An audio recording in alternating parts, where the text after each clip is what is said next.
The Winchester rifle cracked against Martha Clemens' shoulder as she squeezed the trigger, sending the third rustler spinning into the snow with a spray of crimson. The remaining 2 bandits spurred their horses hard toward the ridge, abandoning their dead companion and the dozen stolen cattle they had been driving south toward Colorado Territory. Martha lowered the smoking barrel, her massive frame steady despite the December wind that whipped across her Wyoming homestead. At 46 years old and weighing nearly 200 pounds, she had earned her reputation as Big Martha, not just for her size, but for her willingness to defend what was hers with deadly precision. The Homestead Act of 1862 had given her these 160 acres fair and square, and she had no intention of letting cattle thieves take what she had built with her own blood and sweat over the past 8 years. Should have known better than to try stealing from a woman who shoots better than most men, she muttered, trudging through the knee-deep snow toward the fallen rustler. Her breath formed dense clouds in the bitter air as she checked his pockets, finding nothing but a few crumpled bills and a strange medallion made of carved jade. The dead man's face was weathered and scarred, but what caught her attention was the fresh brand burned into his horse's flank, a symbol she had never seen before, resembling a coiled serpent. The cattle were lowing nervously, their breath steaming as they huddled together against the storm that was building on the horizon. Martha counted them quickly, all accounted for, including her prize bull Thunder, whose offspring would be worth their weight in gold come spring. She was about to drive them back toward the barn when a sound cut through the howling wind that made her blood run cold.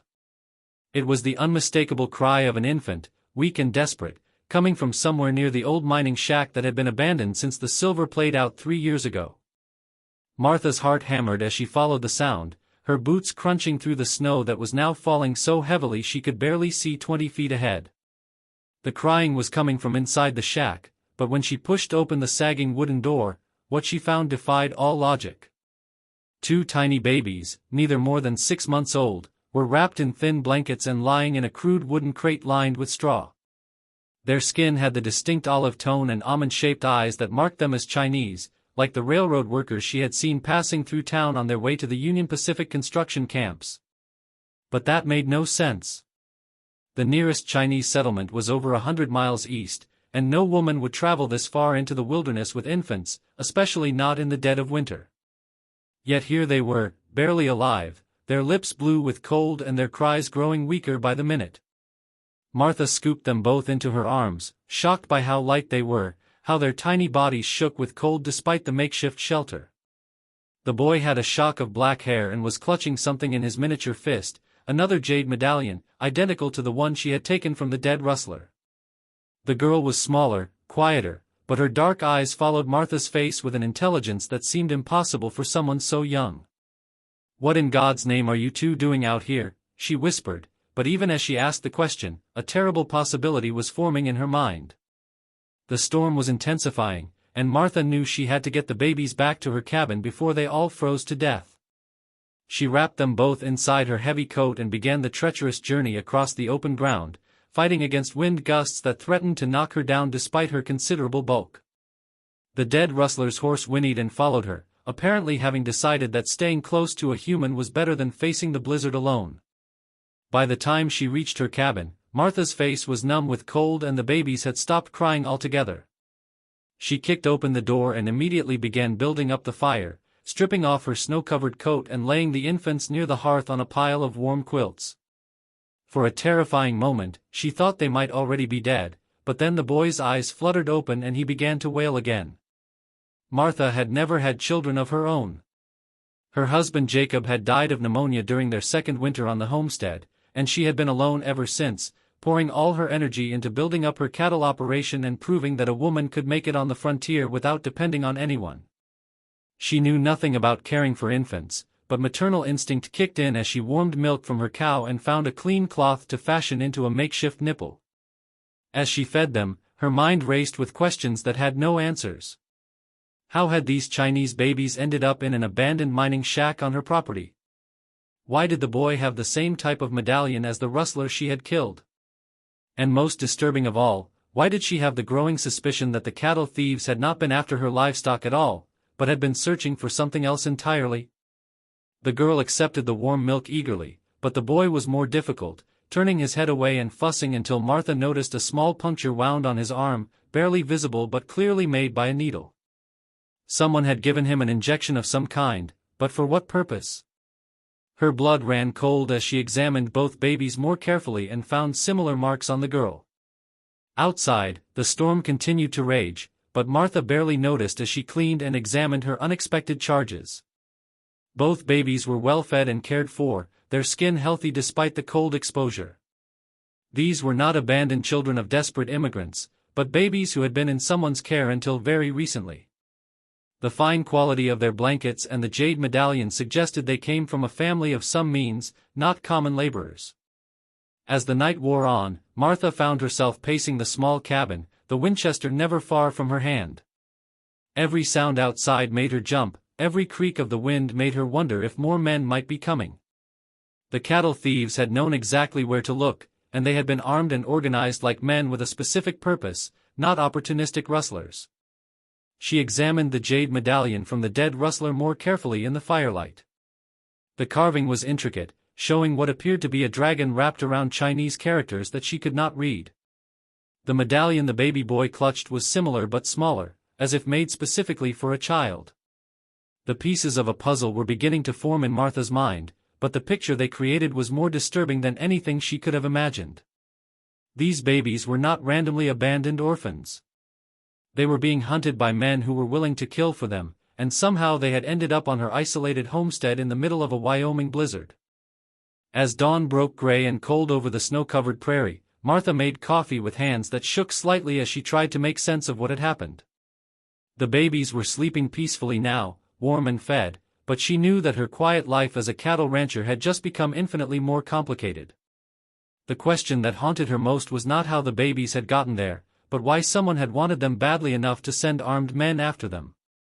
And as she watched their innocent faces in the firelight, Martha Clemens realized that she might be the only thing standing between these children and whatever dark forces had already tried to claim them once.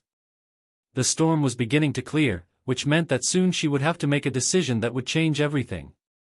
She could take the babies to town and turn them over to the authorities, washing her hands of whatever dangerous game she had stumbled into. Or she could keep them and fight for them, knowing that doing so would likely bring more violence to her doorstep. But as the morning light revealed the peaceful expressions on their sleeping faces, Martha found that the choice had already been made for her. These babies had been placed in her path for a reason, and despite the danger, she would protect them with the same fierce determination she had shown in building her homestead and defending her cattle. What she did not yet know was that the dead rustler in her pasture was just the beginning, and that the forces arrayed against these innocent children would test every ounce of her strength, cunning, and resolve in the days to come. 3 days had passed since Martha Clemens found the babies, and the unseasonable warmth that followed the blizzard had turned her homestead into a muddy maze of melting snow and treacherous footing. She had spent those days learning the rhythms of infant care while keeping one eye constantly on the horizon, the Winchester never more than arm's reach away. The boy she had named Samuel after her late father, and the girl she called Grace after the hymn her mother used to sing. They had no way of knowing their real names, and Martha figured they needed something to be called while she sorted out this impossible situation. The dead rustler still lay where he had fallen, now partially buried under a drift that the wind had carved around his body. Martha had been meaning to deal with the corpse, but every time she approached it, one of the babies would cry or need attention, and the task was postponed again. Now, as she stood at her kitchen window watching Samuel gum a piece of cloth while Grace slept in the wooden cradle Martha had improvised from an old feed box, she noticed movement on the ridge where the other 2 rustlers had disappeared. A lone rider sat silhouetted against the gray sky, too far away to make out details but close enough that Martha knew he was watching her cabin. He had been there for over an hour, motionless as a statue, and something about his patient stillness made her blood run cold. This was not the behavior of a casual traveler or even another rustler looking for easy pickings. This was someone conducting surveillance, someone who knew exactly what he was looking for. Martha checked her rifle and moved to the back of the cabin where a small window gave her a view of the rear approach. Sure enough, another rider was positioned behind the barn, effectively cutting off any escape route through the timber that bordered her property to the south. These men had learned from the mistakes of their predecessors and were taking no chances with the woman who had put a bullet through their companion's chest. As the afternoon wore on, Martha tried to maintain her normal routine while keeping track of the watchers. She fed the babies, milked her cow, and scattered grain for her chickens, all while pretending not to notice the men who had positioned themselves at strategic points around her homestead. But when the sun began to sink toward the western mountains and neither rider had moved, Martha knew that darkness would bring action. She had just finished changing Grace's makeshift diaper when the sound of approaching hoofbeats announced the arrival of more company. From her front window, Martha watched as 6 riders approached her cabin in a loose formation, their leader a tall man in a black coat who rode with the easy confidence of someone accustomed to having his orders followed without question. Even from a distance, Martha could see that this was no ordinary gang of cattle thieves. These men moved with military precision, and their weapons were clean and well maintained. The leader dismounted about 50 yards from her porch and walked forward alone, his hands visible and empty. He was perhaps 40 years old, with the weathered face of a man who had spent years outdoors, but his clothes were of good quality and his boots were expensive. When he spoke, his voice carried the cultured accent of an educated man, which made his presence in this remote corner of Wyoming all the more unsettling. "Mrs. Clemens," he called out, somehow knowing her name despite the fact that she had never seen him before in her life. "My name is Colonel James Harrison, formerly of the Union Army, now engaged in private business. I believe you have something that belongs to my employers." Martha appeared on her porch with the Winchester cradled in her arms, but she was careful to keep the barrel pointed downward in a gesture that suggested caution rather than immediate hostility. "I don't know what you're talking about, Colonel, but I do know that you're trespassing on my property. I suggest you and your men move along before someone gets hurt." Harrison smiled, but there was no warmth in the expression. "I'm afraid that won't be possible, ma'am. You see, we've come a very long way to retrieve what was taken from us, and we have no intention of leaving empty-handed. Perhaps if you invited me inside, we could discuss this matter like civilized people." "I don't invite strangers into my home, especially strangers who surround my property with armed men," Martha replied, tightening her grip on the rifle. "If you have business with me, you can state it from right where you're standing." The colonel's expression hardened slightly, but he maintained his polite tone. "Very well. 5 days ago, 2 Chinese infants were removed from our custody during a transfer near the Colorado border. We have reason to believe that those children are now in your possession." Martha felt her heart hammering, but she kept her voice steady. "I don't know anything about any Chinese babies, and I don't appreciate the accusation that I'm some kind of kidnapper. Please, Mrs. Clemens, let's not insult each other's intelligence. My men found the body of Chen Wei, one of our associates, in your pasture. They also found tracks leading from the old mining shack where the children were hidden to your front door. We know you have them." The casual way Harrison referred to the dead man by name told Martha that this was indeed a professional operation, not a random group of criminals. These men knew each other, had worked together before, and were following a carefully planned strategy. The fact that they had tracked the babies to her homestead with such precision suggested resources and organization that went far beyond anything she had expected. "Even if what you're saying were true," Martha said carefully, "what makes you think these children belong to you? Last I heard, buying and selling human beings was illegal in this country." Harrison's laugh was genuinely amused. "Oh, my dear lady, you have no idea what you've stumbled into, do you? Those children are not commodities to be bought and sold. They are something far more valuable and far more dangerous. Their father is Li Weiming, one of the most powerful merchants in San Francisco's Chinatown. He is also the leader of the Crimson Dragon Tong, a secret society that controls much of the opium trade along the Pacific coast." Martha felt a chill that had nothing to do with the Wyoming wind. She had heard stories about the Chinese secret societies, whispered tales of blood oaths and ritual murders that most people dismissed as folklore. But the way Harrison spoke suggested that the stories were not only true but that she had somehow become entangled in their web. "Lee's wife and children were traveling under our protection to a safe location when they were attacked by a rival Tong," Harrison continued. "The woman died, but the children survived and were being transported to their father when your interference disrupted our mission. Those infants are the heirs to one of the most powerful criminal empires in the American West, and their father will pay handsomely for their safe return."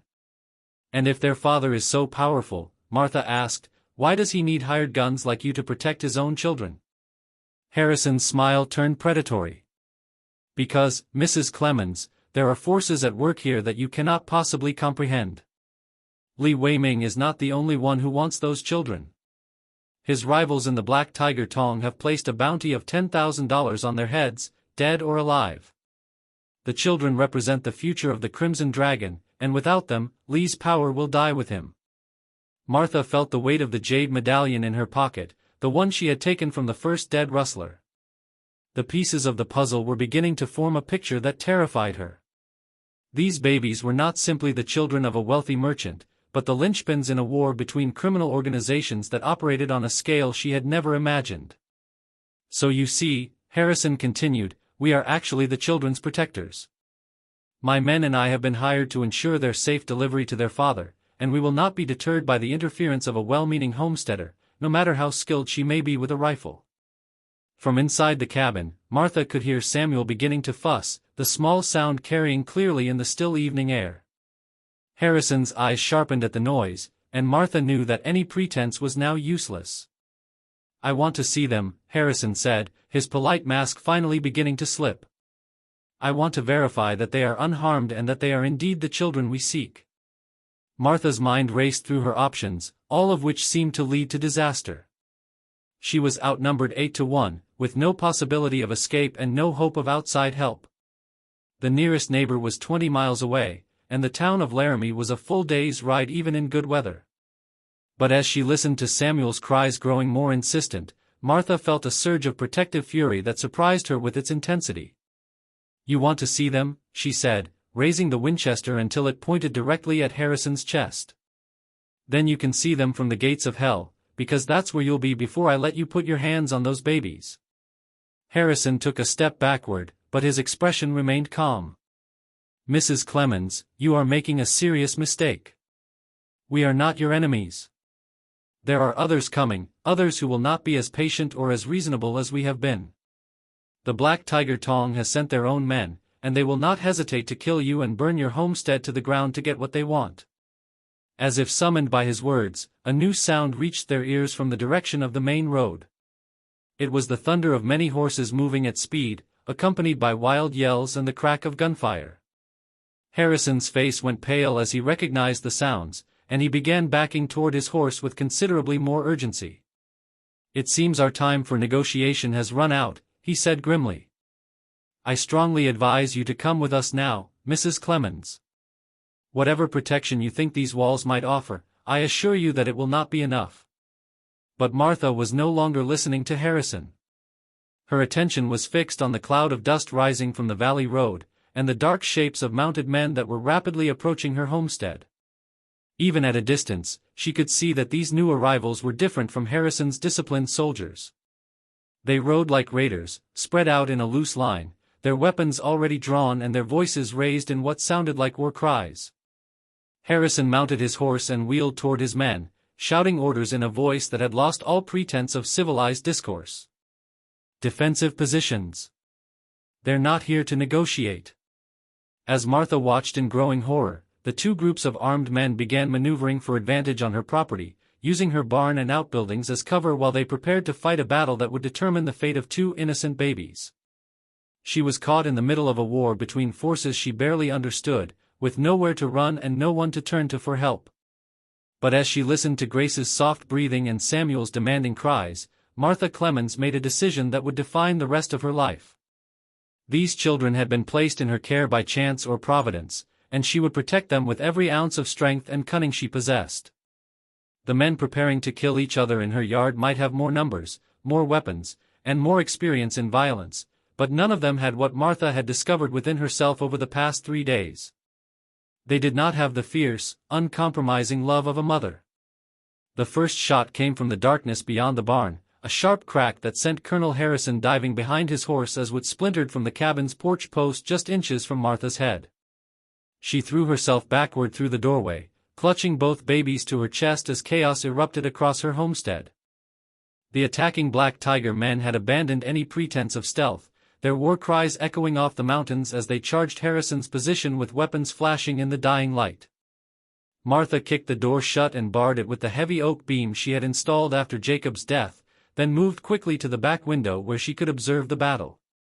Harrison's men had taken defensive positions behind her outbuildings, their disciplined return fire creating overlapping fields of coverage that forced the attackers to take shelter wherever they could find it.